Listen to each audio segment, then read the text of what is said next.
Hello बेटा, आज हम करने जा रहे हैं rectangular resolution of a vector. एक वेक्टर को तोड़कर लिखना है दो वेक्टर की फॉर्म में। ठीक है, जैसे बेटा अब से पहले जब आपने दो वेक्टर को ऐड करना सीखा था ना, दो वेक्टर को ऐड करने, तो इनके बीच में एंगल थीटा, ये ए वेक्टर है, मान लो ये बी वेक्टर है। आप इन दोनों को ऐड करके बोलते थे सर कोई ना रिजल्टेंट आएगा। अगर पैरेललोग्राम से भी देखो तो सर इनका रिजल्ट क्या आएगा, ये वाला आएगा।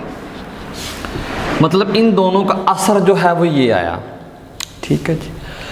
अब इस वेक्टर को मान लो आपको ये दिया हुआ है, आपको उसको तोड़कर लिखना है दो कंपोनेंट में। हालांकि इनफाइनाइट कंपोनेंट में लिख सकते हैं, बट हमें जो जरूरत है हमारे सिलेबस के अकॉर्डिंग हम उनको एक वेक्टर को दो कंपोनेंट में तोड़ा करेंगे ताकि हमारी कैलकुलेशन आसान हो जाए। लेकिन वो दो कंपोनेंट कैसे होंगे? अब इन दोनों कंपोनेंट में एंगल कितना बन रहा है, इस वेक्टर में थीटा। लेकिन हम जो तोड़ेंगे ना, हम उसको ऐसे तोड़ेंगे कि दोनों एंगल कितना बने, 90 में 90 डिग्री एंगल होना चाहिए जब आप एक वेक्टर को तोड़कर लिखते हो। मतलब क्या है सर आपका? मतलब बेटा ये है, देखो रेक्टेंगुलर लिखा हुआ है ना। अब मान लो मैंने आपको ये वेक्टर दे दिया, कोई भी वेक्टर हो सकता है, मैंने कहा इसको तोड़कर लिखना है, तो कहोगे सर ठीक है, अभी थोड़ी देर पहले आपने बताया ऐसा ऐसा हो सकता है। मैंने कहा नहीं, जिस वेक्टर की टर्म में लिख रहे हो ना, जैसे इस वेक्टर को तोड़कर दो वेक्टर लिखने हैं आपने, वो दोनों वेक्टर आपस में क्या होने चाहिए, परपेंडिकुलर। तो मान लो अगर आपने एक वेक्टर ये बना दिया तो दूसरा वेक्टर क्या आना चाहिए आपका, ये आना चाहिए। मतलब इस वेक्टर को इन दोनों की फॉर्म में लिखेंगे और ये दोनों क्या होने चाहिए आपस में, परपेंडिकुलर। तो लिख सकते हैं resolution of a vector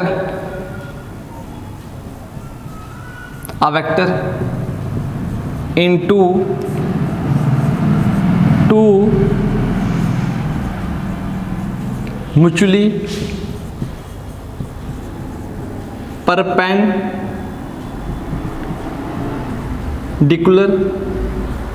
component. Resolution of a vector into two mutually perpendicular component is called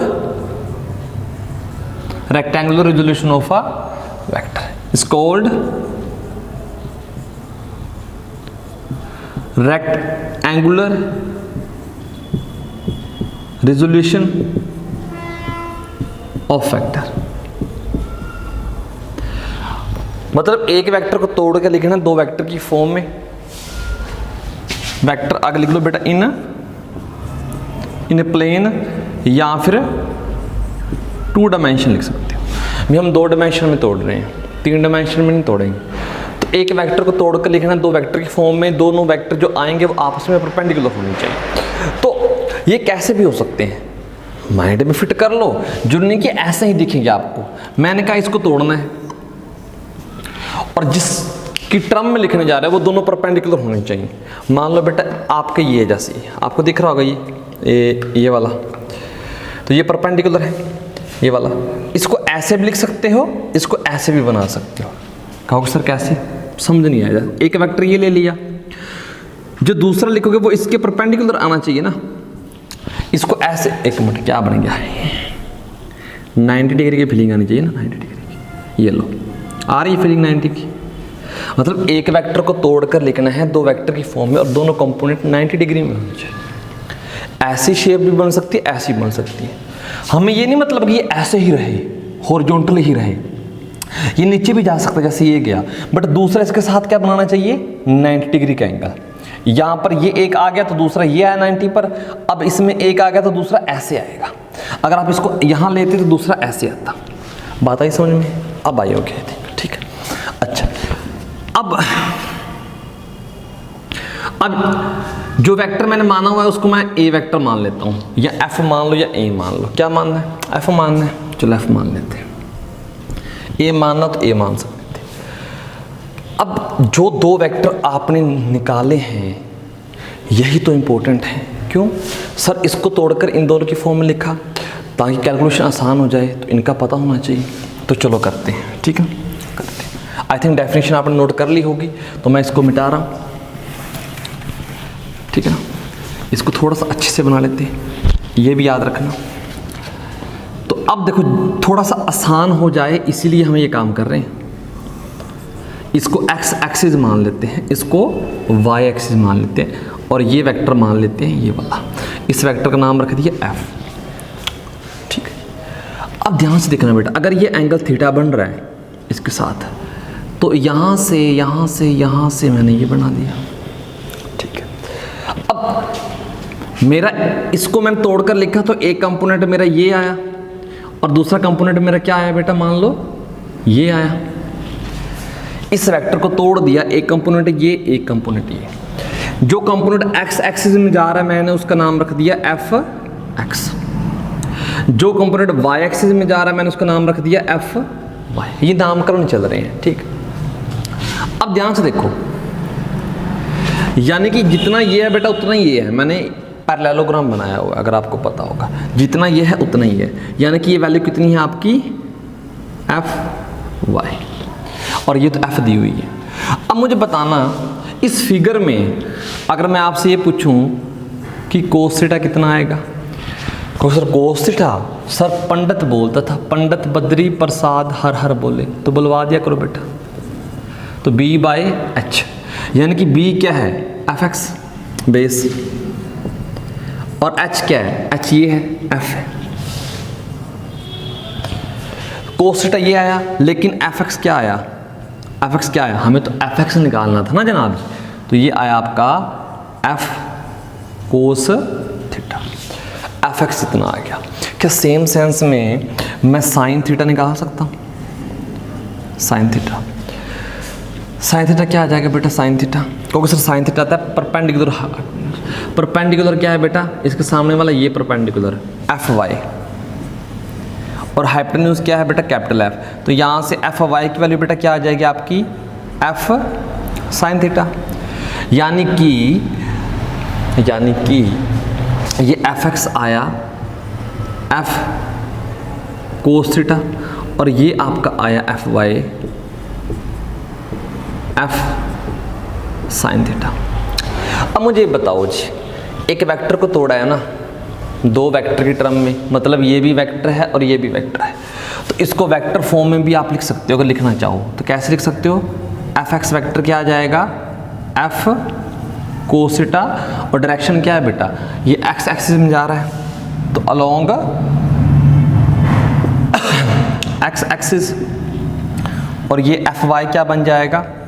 F sine theta, और ये जा रहा है अलोंग वाई एक्सिस। अब जरा ध्यान से, हमें तो ये चाहिए थे ना, ठीक है, मिल गए।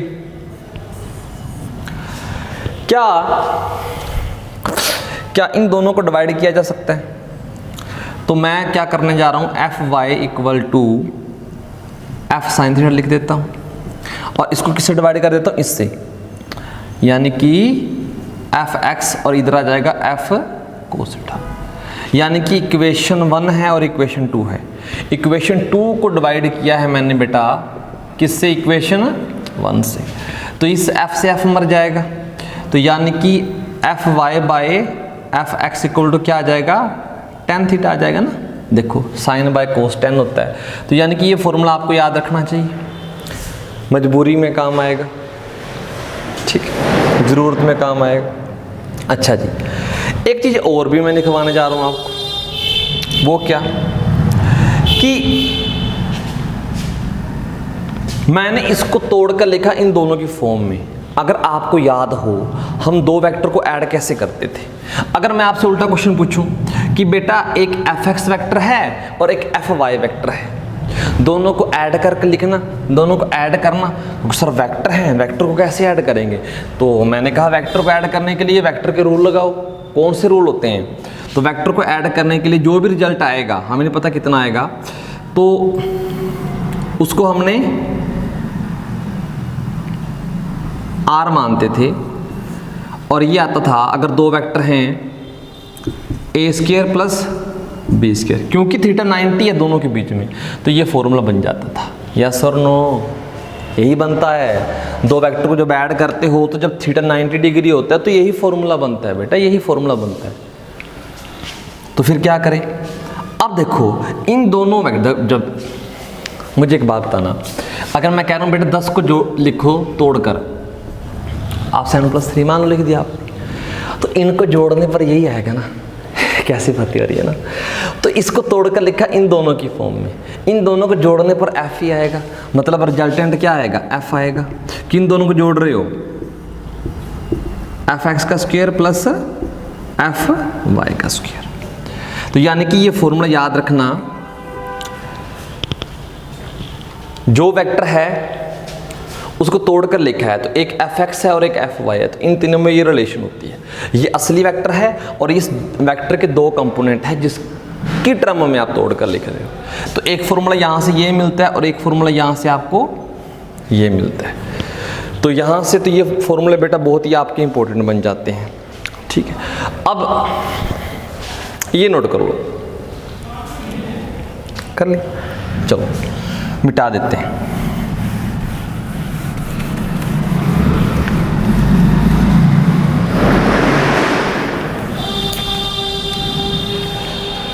अब क्या है ना, अब क्या है, अभी मैंने बताया कि जरूरी नहीं कि f cos थीटा इसी साइड हो, तो यहाँ पर नोट करके लिखने वाले दो पॉइंट हैं, नोट करके लिखने वाले, ठीक है ना, नोट करके लिखने वाले यहाँ पर बेटा दो पॉइंट हैं। तो पहला पॉइंट क्या है आपका कि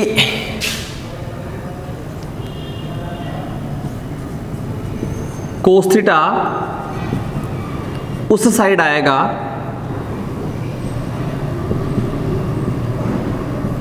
जिस साइड थीटा है। ये क्या लिख दिया सर? देखो आपने जब इसको तोड़ा, एक बना f cos थीटा, एक बना f sin थीटा, तो cos थीटा उधर आएगा जिधर थीटा है। ओके सर, ये क्या करती है? जैसे एग्जांपल के लिए बेटा मान लो आपको कहीं एग्जाम में ऐसा हो गया, ये आपने इस a को तोड़ना है और थीटा उसने ये दे दिया, ठीक है ना, जिस साइड थीटा है उस साइड cos थीटा आएगा, तो यानी कि ये कंपोनेंट क्या आएगा? a cos थीटा, और ये कंपोनेंट आएगा a sin थीटा। मेन चीज ये है, ये आया a sin theta, a cos theta. ये तो fx जस्ट नाम है x एक्सिस में, ये है y एक्सिस में, मतलब ये नाम है fx और fy। तो एग्जाम में जरूरी थोड़ा ऐसा दिया हो, तो एग्जाम में तो कुछ भी दे सकता है ना। मान लो उसने कहीं फिगर ये बना दी, ये एक वेक्टर है, मजबूरन आपको ऐसा बनाना पड़ा, एक इधर गया और एक 90 डिग्री इधर गया। आपका ये कोई भी वेक्टर है, मान लो आपका ये वेक्टर है, आपका f वेक्टर है।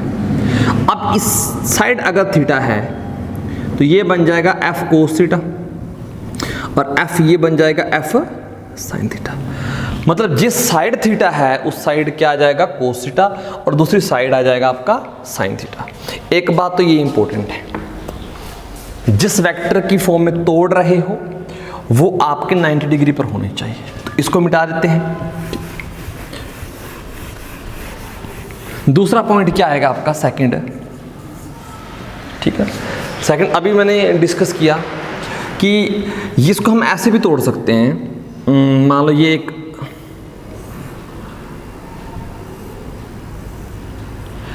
इंक्लाइंड है, कोई भी जैसे एक ढलान होती है, मान लो इस ढलान पर मैंने बेटा एक बॉक्स रख दिया ये वाला, और इसका वेट नीचे की तरफ एक्ट करेगा कि नहीं करेगा? इसका वेट ये आया mg, और अब इसको कई बार हम ऐसे तोड़ते हैं, देखो बेटा इधर और इधर। क्यों इसको तोड़ना है ना, तो इन दोनों की फॉर्म में तोड़ रहे थे, इन दोनों में एंगल 90 का बन रहा है। एग्जाम में उसने ये थीटा दे दिया मान लो, अब समझो अगर ये थीटा दे दिया तो क्या करोगे? सर आपने कहा जिस साइड थीटा होता है उस साइड कोस थीटा आता है, और mg है तो mg साथ में आएगा। अच्छा mg सर कैसे आ गया भाई, यहाँ पर f है तो यहाँ पर f आया ना, यहाँ पर f है तो यहाँ पर भी तो f आया ना साथ में, तो यहाँ पर mg है तो mg आ जाएगा, तो ये बन जाएगा mg sin theta. I think ये बात आपको क्लियर होगी कि कैसे ब्रेक करना है, ये सबसे ज़्यादा इंपॉर्टेंट है। कोई डाउट हो तो आप कमेंट कर सकते हैं।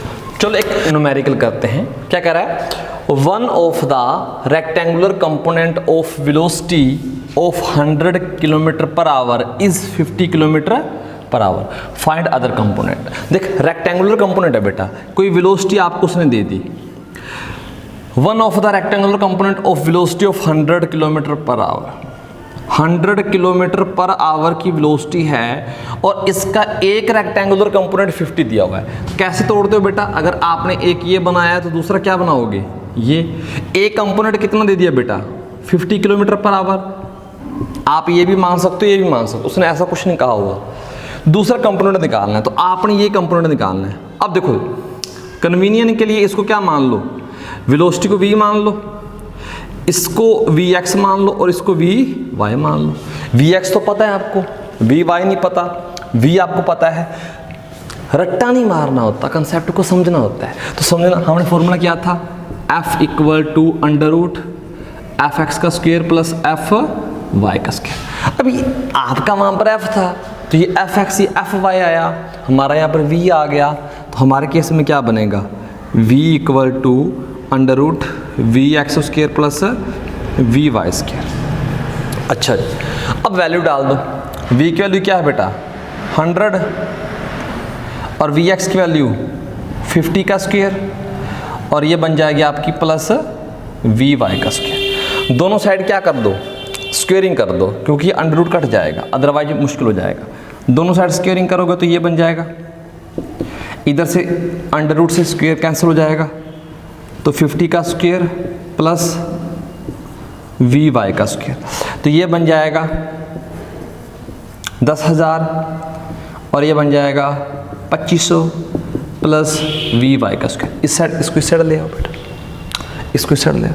अब 10,000 में से 2500 निकालोगे तो क्या बनेगा 7,500 इक्वल टू क्या है बेटा vy का स्क्वायर। आपको vy चाहिए तो इसका अंडर रूट ले लो, vy आ गया। अब इसको सिंप्लीफाई करना है,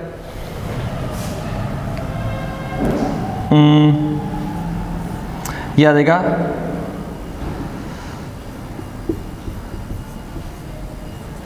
ये वाला, भी अंदर वाला को ऐसे लिख सकते हो ना, 2500 को 3 बार लिखोगे तो 7500 आ जाएगा, तो ठीक है।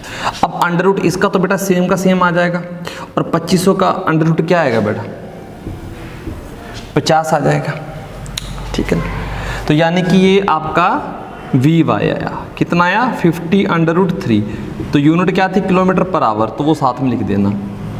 ये कंपोनेंट आ गया बेटा आपका, ये कंपोनेंट आपने निकाल लिया। अगर कोई एग्जाम से आपसे ये भी पूछ ले कि इस कंपोनेंट ने 50 के साथ कितना एंगल बनाया, मतलब इस कंपोनेंट ने ये एंगल कितना बनाया, आप निकाल सकते हो tan थीटा। tan थीटा कैसे निकालते हो सर दिस fy/fx था, हाँ जी, तो यहाँ पर vy/vx आ रहा है मजा। आई थिंक आपको समझ में आ रहा होगा। तो vy कितना बेटा, vy है 50√3 और vx कितना बेटा 50, कट जाएगा। tan थीटा इक्वल टू √3, और tan थीटा कितने पर √3 देता है 60 डिग्री पर, तो थीटा कितना आ जाएगा बेटा 60 डिग्री। आप ऐसे कर सकते हो। अगर ये 60 आया तो ये कितना आएगा 30, ऐसा क्यों सर, दोनों का सम 90 होगा, आंसर कराया ना। तो ऐसे क्वेश्चन करने, ये एक टॉपिक हमारा क्लियर हो गया कि एक वेक्टर को कैसे तोड़ते हैं दो वेक्टर की फॉर्म में। तो इसके बाद एक और इम्पोर्टेंट चीज़ है, वो भी आपको सीख लेनी चाहिए।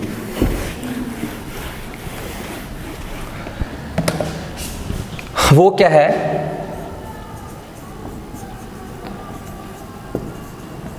वेक्टर की डायरेक्शन बताना कोऑर्डिनेट मैप से।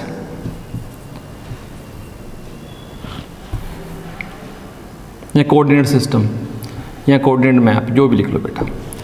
कहने का मतलब ये है कि अगर आपको ऐसा सिस्टम दे दिया जाए, अब एग्जाम्पल आते हैं क्या करें, तो अब डायरेक्शन के अगर क्वेश्चन आ जाए, ईस्ट वेस्ट नॉर्थ साउथ ऐसा अगर आ जाए, तो इसको आप ई मानना, इसको डब्ल्यू वेस्ट, इसको नॉर्थ और इसको साउथ, हमेशा इसको ऐसे ही मानना है, ठीक है। अगर उसने क्या दिया, उसने क्या दिया, कोई बंदा जा रहा है 30 डिग्री एंगल बना रहा है किस साथ, ईस्ट के साथ। अब इसको लिखेंगे कैसे, मान लो ये है वेलोसिटी उसकी 30 मीटर पर सेकंड, और ये एंगल कितना बन गया, मान लो ये एंगल 30 डिग्री बना, और इसको 30 मत मानो ना, सेम हो जाएगा, 25 मान लो। इस डायरेक्शन को लिखना कैसे है, लिखना आना चाहिए। तो लिखना कैसे है इसी डायरेक्शन को, इसको लिखेंगे 25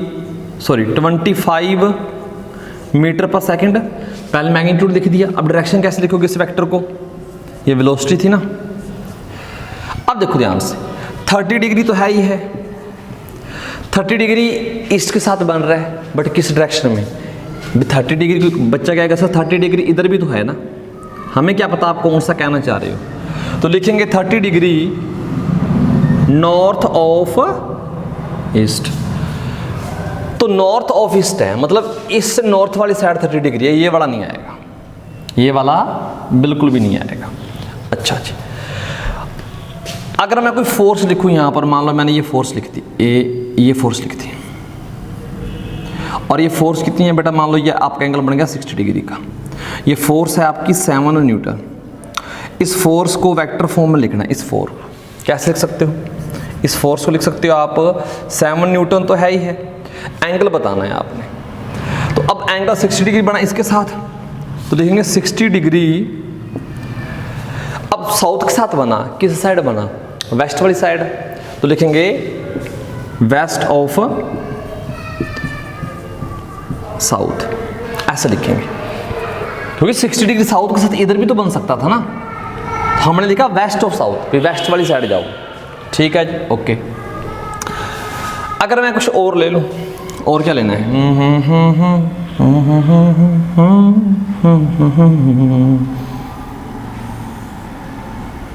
ये मान लो बेटा, कोई और वेक्टर चीज़ आपको पता है, वेक्टर चीज़ पता है, ठीक है।